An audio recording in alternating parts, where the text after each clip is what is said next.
أعوذ بالله من الشيطان الرجيم. بسم الله الرحمن الرحيم. اللهم صل على محمد وآل محمد.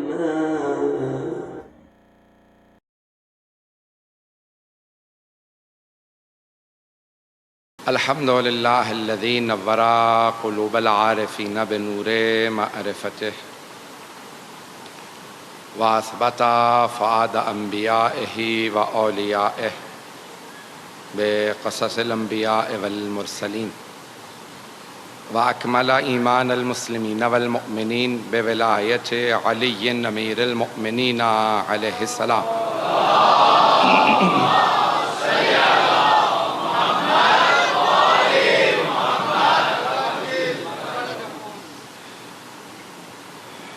والصلاة والسلام والتحیۃ والاکرام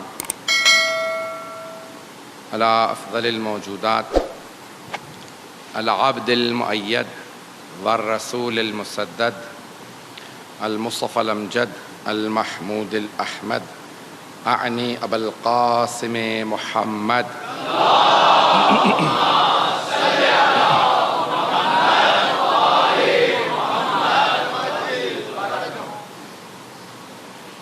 وعلى روحه ونفسه وساحره ووسيه سید الاتقیاء والاصفیاء مولا الموالی امام المتقین علی بن ابی طالب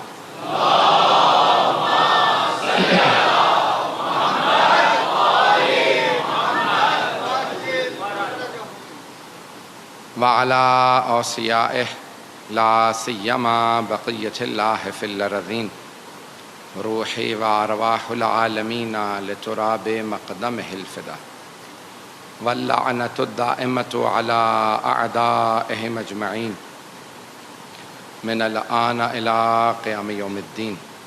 اما بعد فقد قال اللہ الحکیم فی کتابہ الکریم بسم اللہ الرحمن الرحیم فاقم وجہک للدین حنیفا فطرۃ اللہ التی فطر الناس علیہا لا تبدیل لخلق اللہ ذلک الدین القیم ولکن اکثر الناس لا یعلمون.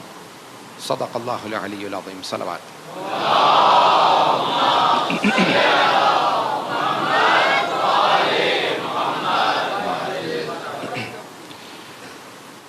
معرفت دین کے عنوان سے یہ عشرہ مجالس جاری رہے گا. ہم نے کہا کہ جاننے میں اور پہچاننے میں فرق ہے. دین کو جانتے سب ہیں، پہچانتے کم ہیں. جب آپ پہچاننے لگتے ہیں تو اس پہچان کا کچھ اثر آپ کی شخصیت میں نظر آنے لگتا ہے.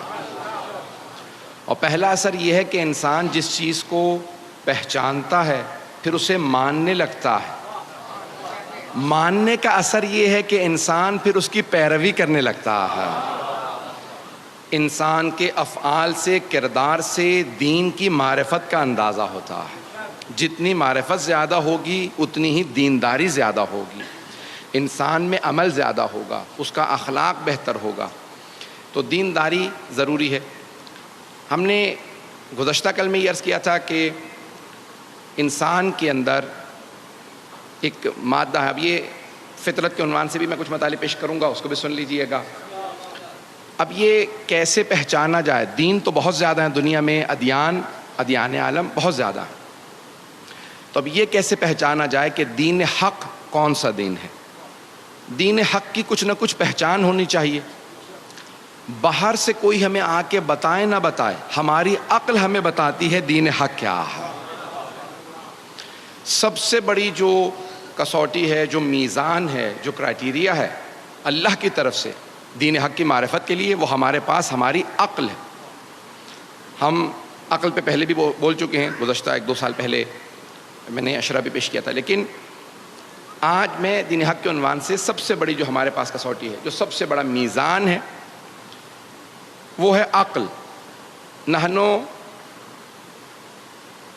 عبید الدلیل، ہم لوگ دلیل کے، عقل کے غلام ہیں. بغیر دلیل کے کسی شے کو نہیں مانتے، اور ہمیں خود ہماری عقل دین حق کی طرف لے جاتی ہے۔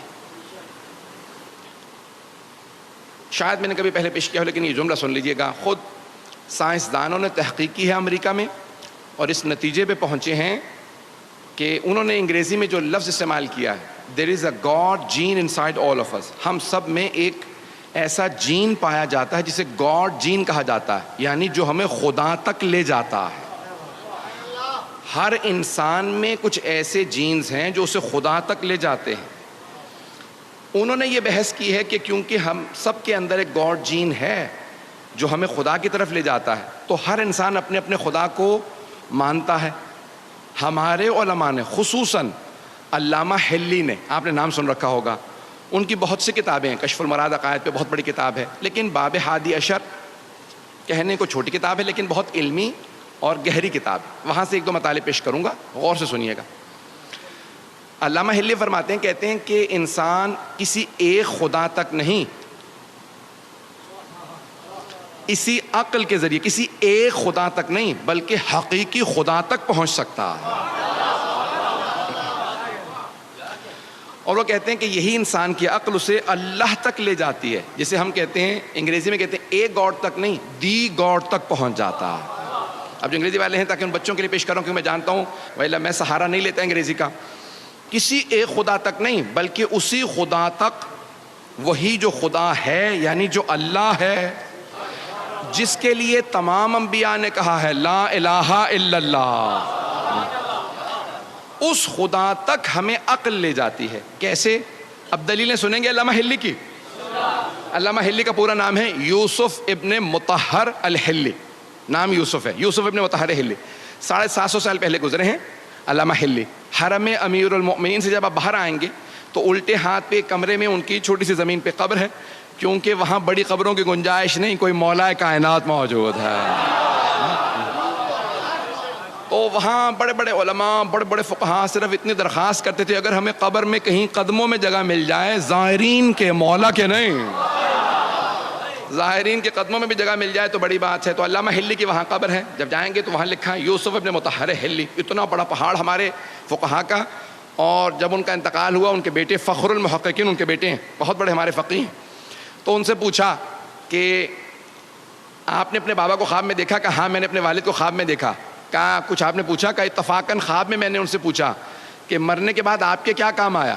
تو آپ نے خود ہی فرمایا، علامہ حلی نے اپنے بیٹے سے کہا دو چیزیں بہت زیادہ کام آئیں۔ پہلی کتاب الالفین، انہوں نے کتاب لکھی، اس کا نام ہے الفین۔ الفین یعنی 2000، الف کہتے ہیں 1000 کو، الفین یعنی 2000۔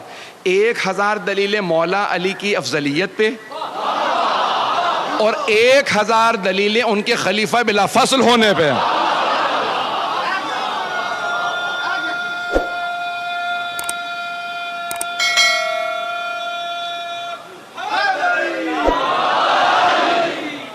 توجہ ہے ذہن گرامی؟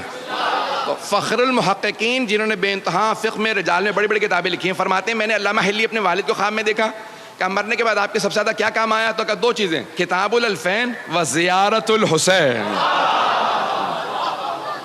کہا زیارت سید الشہداء بہت کام آئی، میں پیدل جایا کرتا تھا مشی کے لیے، اب سمجھ میں آیا یہ عام مومنوں نے شروع نہیں کیا، فقہاء کی ایجاد ہے۔ یہ فقہاء نے کہاں سے سیکھا؟ کہا جناب زینب کبریٰ چل کے آئی تھی۔ تو یہ پوری دنیا میں مشی ہے، یہ چلنا، جلوسوں میں آنا۔ اذان گرامی، اب یہ پیش کر رہا ہوں علامہ حلی کی دلیلیں سنیں گے انشاءاللہ توحید پہ۔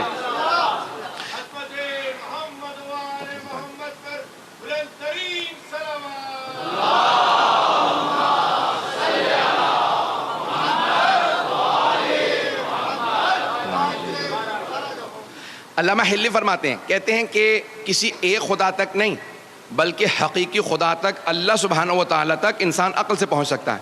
کہ اگر کوئی جنگل میں بھی پیدا ہو اور جنگل میں پیدا ہونے کے بعد بڑا ہونے لگے اور سوچے یہ اتنی بڑی کائنات ہے جو میں ساری کور ہی نہیں کر سکتا، ہر جگہ جا نہیں سکتا، چل پھر نہیں سکتا، یہ زمین اتنی بڑی ہے، باہر اتنے ستارے نظر آ رہے ہیں، مجھے کچھ سمجھ میں نہیں آ رہا، یہ خود بخود وجود میں آ سکتی ہے؟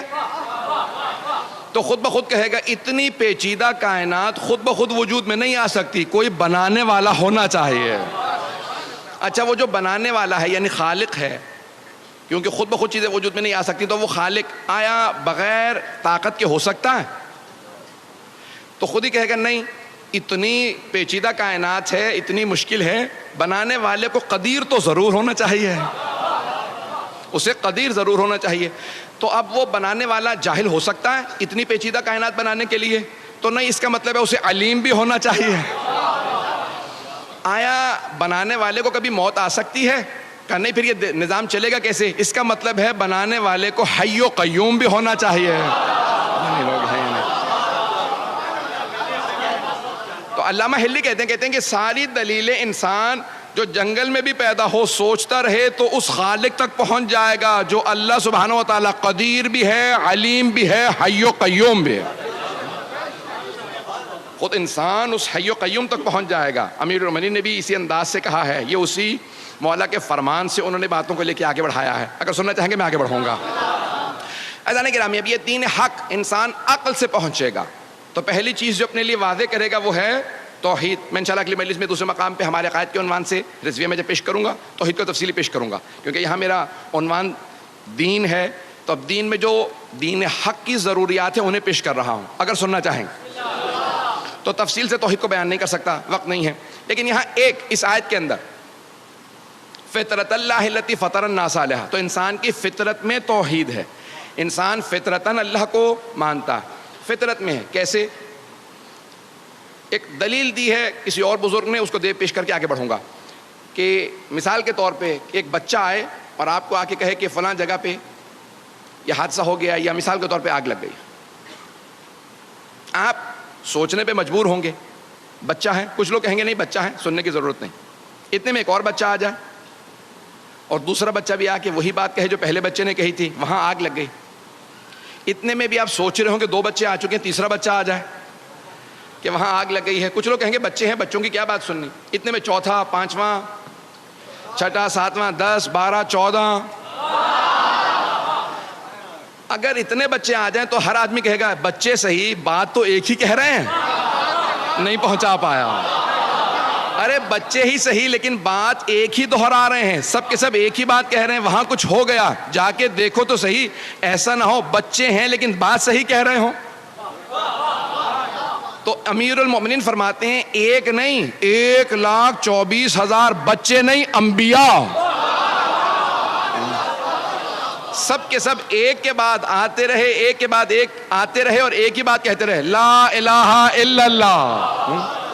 بھئی سب ایک ہی بات کہہ رہے ہیں. ذرا جا کے دیکھو تو صحیح، ایسا نہ ہو میں ہی غلط ہوں، کوئی خدا ہو. عزیزان گرامی، کوئی خدا ہے جو سب کے سب انبیاء ایک ہی بات دہرا رہے ہیں. اور پھر سب سے بڑی بات، وہ انبیاء پیسے والے نہیں تھے، دولت والے نہیں تھے، انہی لوگوں میں سے تھے.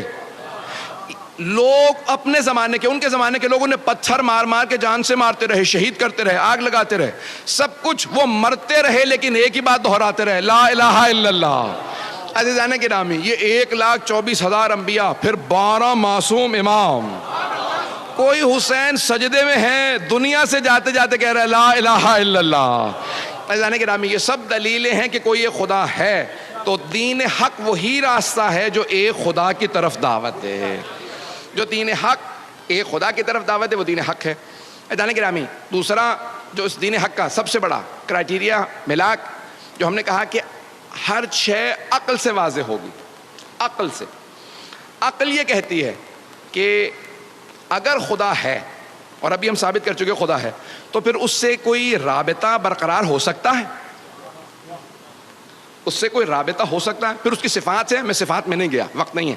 صفات ہے، اس میں عدالت آ جاتی ہے، عدالت کا ماننا ضروری ہے، وقت نہیں. انسان یہ سوچے گا اگر کوئی خدا ہے، اور ابھی ہم نے ثابت کیا خدا ہے، تو پھر اس خدا سے رابطہ ہو سکتا ہے. انسان تلاش کرے گا رابطہ ہو سکتا ہے، تو پھر کیسے ہو سکتا ہے؟ تو پھر انسان دیکھے گا کچھ ایسے ہستیاں آئی ہیں، انبیاء آئے ہیں جو کہتے ہیں ہمیں اللہ نے بھیجا. اگر اللہ سے رابطہ کرنا ہے تو پھر جن کو اس نے بھیجا ہے انہی کے ذریعے اللہ سے رابطہ ہو سکتا ہے. اسی کو وسیلہ بھی کہا جاتا ہے، توسل بھی کہا جاتا ہے. کہ خدا سے رابطہ ہو سکتا ہے لیکن وسیلے کے ذریعے. مستقیم بھی ہو سکتا ہے، مستقیماً بھی ہو سکتا ہے. یار مجھے پتا ہے مجمع جو ہے وہ کل اور آج بارش کے باوجود بھی الحمدللہ ہمارے منتظمین بتا رہے تھے کہ مجمع بے انتہا آیا، یہ آپ کی عقیدتیں ہیں، دین سے محبت ہے، حسین کا عشق ہے جو آپ کو لے کے آ رہا ہے۔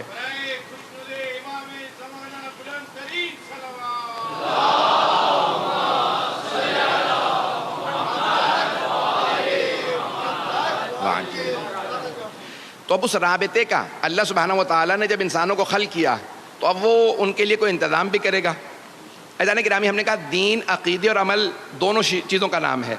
اللہ سبحانہ و تعالیٰ، ہم اصول دین عقل کے ذریعے سمجھ سکتے ہیں، لیکن فروع دین کو سمجھانے کے لیے ہمیں انبیاء کی ضرورت ہے۔ وہ ہمیں بتائیں گے کہ کوئی نماز ہے، کوئی روزہ ہے۔ اگر ہمیں کوئی نہ بتاتا نماز کیسے پڑھنی ہے تو ہم نماز نہیں پڑھ سکتے تھے، نہیں پہنچا پایا۔ ہم نماز نہیں پڑھ سکتے تھے اگر ہمیں کوئی آ کے نہ بتاتا کہ ایسی نماز ہے، فجر کی 2 ہی ہونی چاہیے، ظہر کی 4 ہی ہونی چاہیے، عصر کی 4 ہیں، مغرب کی 3 ہیں، عشاء کی 4۔ اب اگر کوئی آدمی اعتراض کرے، پروردگارا تو نے ہماری نیند خراب کر کے ہمیں جب اٹھا ہی دیا تھا تو 8 10 17 رکعت یہیں پڑھوا لیتا۔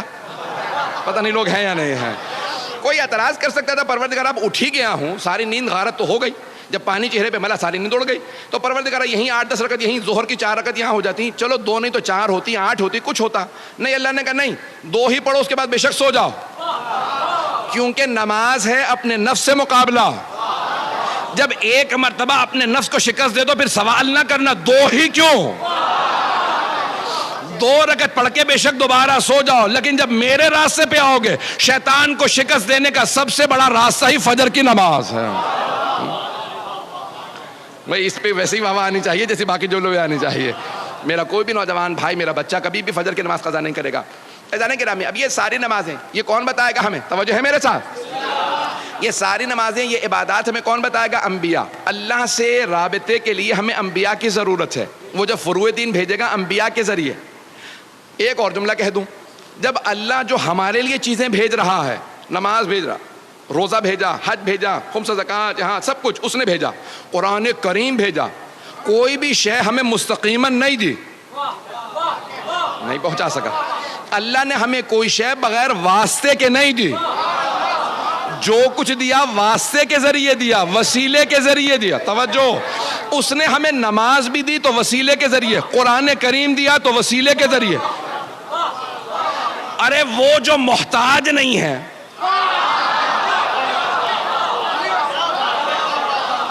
وہ اللہ جو کریم ہے، صمد ہے، لم یلد ولم یولد ہے، محتاج نہیں ہے، جب وہ بھیج رہا ہے تو وسیلے کے ذریعے، تو جب ہم یہاں سے بھیجیں،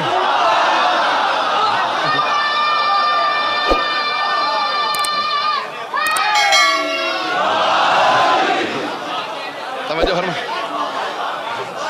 بھائی، جب اس کی طرف سے جو کچھ آ رہا ہے وہ وسیلے کے ذریعے آ رہا ہے۔ قرآن سب سے بڑا فیض ہے اللہ کا، فیض یعنی نعمتوں میں سے فیض، فیض سب سے بڑی نعمت کو فیض کہا جاتا ہے۔ حضرات چند موٹی موٹی اصطلاحات استعمال کروں گا، علماء نے استعمال کی ہیں لیکن وضاحت کر دوں گا۔ قرآن فیض ہے، اللہ کی طرف سے یہ ذات فیض، بہت بڑی نعمت جس کا ہم تصور بھی نہیں کر سکتے، اسے کہتے ہیں فیض۔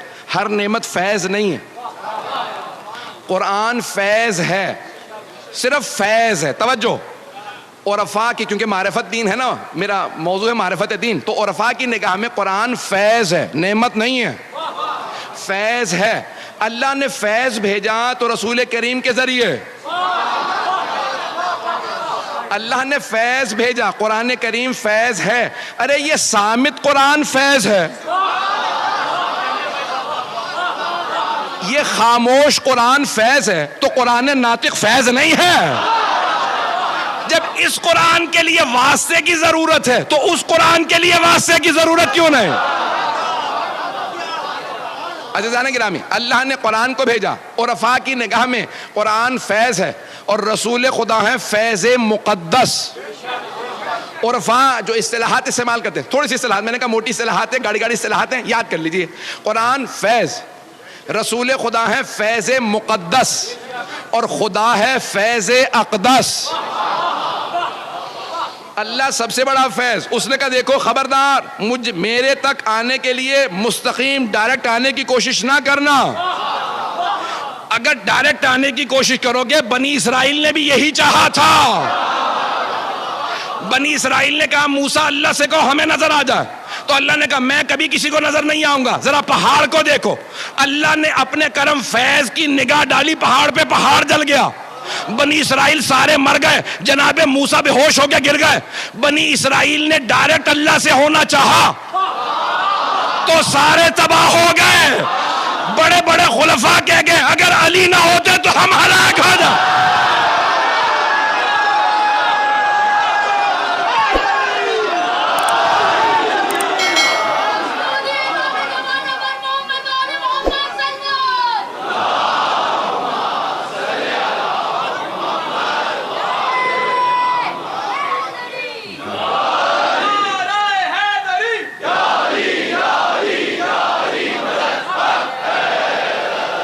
توجہ فرمائے جانے کے رام۔ اب یہ قرآن کریم فیض ہے، اس کو بھی ہمیں پانے کے لیے وسیلے کی ضرورت ہے۔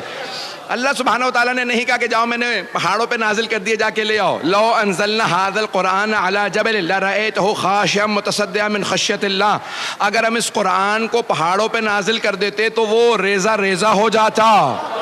قرآن کو پہاڑوں پہ نازل کر دیتے تو ریزہ ریزہ ہو جاتا۔ اللہ نے قرآن کو بھیجا تو قلب پیغمبر پہ۔ توجہ توجہ، سارے مجمع کی توجہ ہو۔ اذان گرامی میں سارے اپنے مسلمان بھائیوں کا عقیدہ درست کرنا چاہتا ہوں۔ اللہ نے کہا اگر میں اپنے قرآن کو پہاڑوں پہ نازل کرتا تو وہ ریزہ ریزہ ہو جاتا، لیکن میں نے اپنے محمد کے، اپنے حبیب کے دل پہ قرآن کو نازل کیا۔ عزیزان گرامی، وہ دل جس پہ قرآن نازل ہو اور اسے کچھ نہ ہو، پہاڑوں پہ آئے تو پہاڑ ریزہ ریزہ ہو جائے، کیسے ممکن ہے کہ لوگ سینہ چیر کے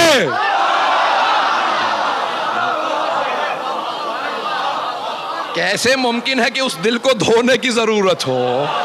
عزیزان گرامی، وہ دل اتنا پاک ہے، وہ دل اتنا عظیم ہے کہ جس دل پہ قرآن کریم نازل ہوتا ہے اور وہ پیغمبر اسلام بیان فرماتے ہیں۔ عزیزان گرامی، یہ تمام کی تمام نعمت دین حق کی سب سے پہلی پہچان کیا؟ عقل بتاتی ہے جو باعظمت ہوں گے وہ اللہ والے ہوں گے، جو باعظمت ہوں گے وہ اللہ والے ہوں گے۔ تو عزیزان گرامی، دین حق کیسے پتہ چلے؟ علامات بتائیں گی۔ نمبر 2، دوسرا، متعدد کتابوں سے، جتنی آسمانی کتابیں ہیں سب میں تذکرہ آئے گا دین حق والوں کا،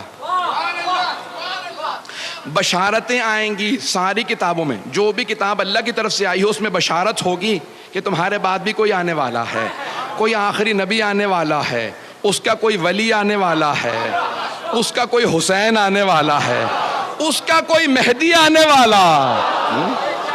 تو سارے انبیاء کی کتابوں میں تذکرہ آتا رہے گا۔ آج میں چند جلدی جلدی حوالہ جات پیش کرنا چاہتا ہوں، اگر حوالہ جات سننا چاہیں گے تو آئیے ذرا پہلے ویدوں سے پیش کر رہا ہوں۔